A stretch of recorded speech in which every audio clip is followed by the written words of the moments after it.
Halo teman-teman, akhirnya kita ketemu lagi ya di Voice Message. Nah teman-teman, ingat nggak tanggal 21 April kemarin diperingati sebagai hari apa? Yap, Hari Kartini teman-teman. Kita semua tahu Kartini itu merupakan pahlawan perempuan yang berjuang untuk pendidikan bagi kaum perempuan pada masa itu. Nah, kali ini kita akan belajar mengenai salah satu tokoh perempuan di Alkitab yang pastinya hebat banget. Kira-kira siapa ya? Nah, hari ini kita akan belajar tentang Deborah. Teman-teman, kisah Deborah ini dicatat di dua pasal pada kitab Hakim-Hakim, yaitu pasal 4 dan pasal 5. Jadi kalau teman-teman mau tahu kisah lengkapnya, teman-teman bisa lihat di dua pasal ini ya, gitu. Mari kita perhatikan kisah Deborah ini dengan membaca Hakim-Hakim pasal 4 ayat keempat sampai 9. Hakim-Hakim pasal 4 ayat 4 sampai 9. Pada waktu itu Deborah, seorang nabiah, istri Lapidot, memerintah sebagai hakim atas orang Israel. Ia biasa duduk di bawah pohon korma Deborah antara Rama dan Betel di pegunungan Efraim, dan orang Israel menghadap dia untuk berhakim kepadanya. Ia menyuruh memanggil Barak bin Abinoam dari Kedes di daerah Naftali, lalu berkata kepadanya, "Bukankah Tuhan Allah Israel memerintahkan demikian? Majulah, bergeraklah menuju Gunung Tabor dengan membawa 10.000 orang Bani Naftali dan Bani Zebulun bersama-sama dengan engkau. Dan aku akan menggerakkan Sisera, panglima tentara Yabin, dengan kereta-keretanya dan pasukan-pasukannya menuju engkau ke sungai Kison, dan aku akan menyerahkan dia ke dalam tanganmu." Jawab Barak kepada Deborah, "Jika engkau turut maju, aku pun maju. Tetapi jika engkau tidak turut maju, aku pun tidak maju." Kata Deborah, "Baik, aku turut. Hanya engkau tidak akan mendapat kehormatan dalam perjalanan yang engkau lakukan ini, sebab Tuhan akan menyerahkan Sisera ke dalam tangan seorang perempuan." Lalu Deborah bangun berdiri dan pergi bersama-sama dengan Barak ke Kedes. Jadi teman-teman, seperti yang sudah kita baca tadi, Deborah ini adalah istri dari Lapidot. Deborah merupakan seorang nabiah, di mana dia menyatakan kehendak Allah bagi bangsanya, bangsa Israel. Dan kemudian sekaligus menjadi seorang hakim, di mana dia mengadili dan juga memerintah bangsa Israel pada masa itu. Nah, saat itu kerajaan Kanaan juga berada di bawah Raja Yabin dengan panglimanya yang terkenal hebat, yaitu Sisera, dan juga memiliki perlengkapan perang yang hebat juga. Nah, kemudian Israel ini ditindas oleh kerajaan Kanaan karena berbuat jahat di mata Tuhan. Nah, kemudian Tuhan hendak menolong Israel, dan di tengah kondisi waktu itu, karena hubungan yang karib antara Deborah dan Tuhan, maka melalui Deborah Tuhan menyatakan kerinduannya untuk menolong Israel dengan cara memberi perintah kepada seorang laki-laki yang bernama Barak untuk maju mengalahkan kerajaan Kanaan. Allah sudah memberikan perintah yang cukup detail dan juga menjanjikan kemenangan kepada Barak melalui Deborah. Namun hal itu tidak cukup bagi Barak untuk membuatnya mau menyediakan diri dan taat untuk melakukan perintah Allah.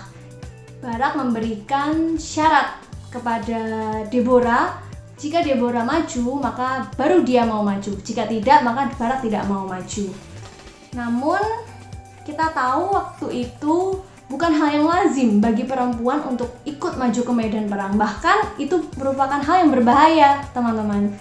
Jadi itu merupakan hal yang tidak lazim saat itu. Namun kita tahu, kita sudah baca tadi kalau Deborah akhirnya ikut maju. Nah teman-teman, selanjutnya kita baca lagi ya kisahnya, bagaimana jalannya pertempuran antara Israel yang dipimpin Barak dan Deborah ini dengan kerajaan Kanaan di ayatnya yang ke-14 sampai 16 ya. Hakim-Hakim 4 ayat 14 sampai 16. Lalu berkatalah Deborah kepada Barak, "Bersiaplah, sebab inilah harinya Tuhan menyerahkan Sisera ke dalam tanganmu. Bukankah Tuhan telah maju di depan engkau?" Lalu turunlah Barak dari gunung Tabor, dan 10.000 orang mengikuti dia. Dan Tuhan mengacaukan Sisera serta segala keretanya dan seluruh tentaranya oleh mata pedang di depan Barak, sehingga Sisera turun dari keretanya dan melarikan diri dengan berjalan kaki. Lalu Barak mengejar kereta-kereta dan tentara itu sampai ke Haroset Hagoyim, dan seluruh tentara Sisera tewas oleh mata pedang, tidak ada seorang pun yang tinggal hidup. Nah teman-teman, dari ayat ini kita perhatikan ayat 14, Deborah mengulangi kembali bahwa Allah sudah berjanji bahwa Allah akan menyerahkan Sisera ke dalam tangan Barak, ke dalam tangan kerajaan Israel, dan juga maju di depan mereka. Dari sini kita bisa melihat bahwa alasan kenapa Deborah berani sebagai seorang perempuan untuk maju ke medan perang itu adalah karena Deborah percaya kepada janji Allah.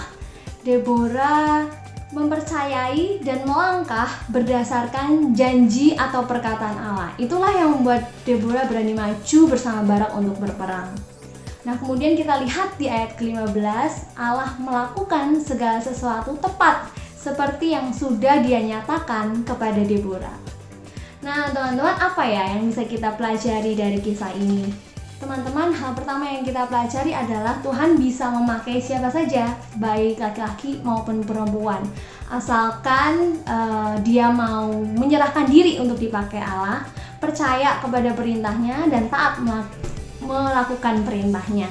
Nah yang kedua yang bisa kita pelajari adalah bahwa relasi yang karib antara kita dengan Tuhan itulah yang merupakan kunci membuat kita mengerti segala keputusan, segala kehendak, segala bimbingan Tuhan di setiap kondisi, teman-teman.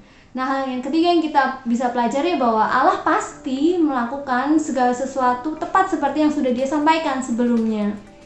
Dan kemudian Allah yang akan bertanggung jawab untuk melindungi kita, Allah yang akan bertanggung jawab menggerakkan orang-orang di sekitar kita, Allah juga yang bertanggung jawab atas resiko yang mungkin akan kita hadapi dalam mengambil keputusan itu.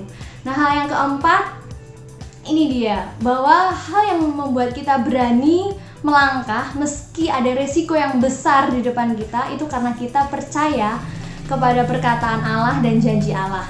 Jadi bukan karena gender tertentu atau tipe kepribadian tertentu atau mungkin kepandaian tertentu, tapi karena percaya akan janji yang sudah dinyatakan Allah.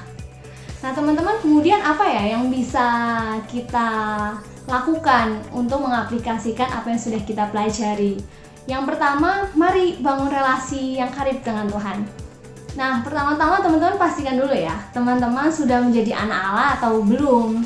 Teman-teman pernah mengambil waktu khusus berdoa untuk bertobat menerima Tuhan Yesus atau belum? Kalau belum, teman-teman bisa segera ambil waktu khusus untuk berdoa, untuk mengakui dosamu, untuk mengakui kalau teman-teman mau bertobat meninggalkan dosamu dan kemudian menerima Tuhan Yesus sebagai juru selamatmu. Nah kemudian teman-teman bisa menyediakan waktu untuk bersekutu pribadi dengan Tuhan, untuk mendengar bimbingan Tuhan. Teman-teman bisa menyediakan waktu untuk saat teduh, teman-teman bisa menyediakan, mengkhususkan waktu untuk Bible reading, untuk pemahaman Alkitab. Nah kemudian yang kedua, mari kita belajar untuk beriman kepada janji Allah yang disampaikan lewat firman Tuhan atau oleh hambanya. Mari kita belajar untuk taat meskipun ada resiko-resiko yang akan kita hadapi di depan. Nah teman-teman, mari kita tidak takut, tidak khawatir, dan mengerjakan apa yang sudah Tuhan perintahkan dan mengerjakan apa yang sudah Tuhan janjikan, karena Tuhan pasti menggenapi setiap detil perkataan yang sudah disampaikan kepada kita. Nah itu dia teman-teman yang bisa kita pelajari dari seorang tokoh Deborah ini. Di fast message berikutnya kira-kira topik apa lagi dan tokoh apa lagi yang akan kita pelajari ya. Untuk itu jangan lupa untuk terus pantengin fast message ya. See you.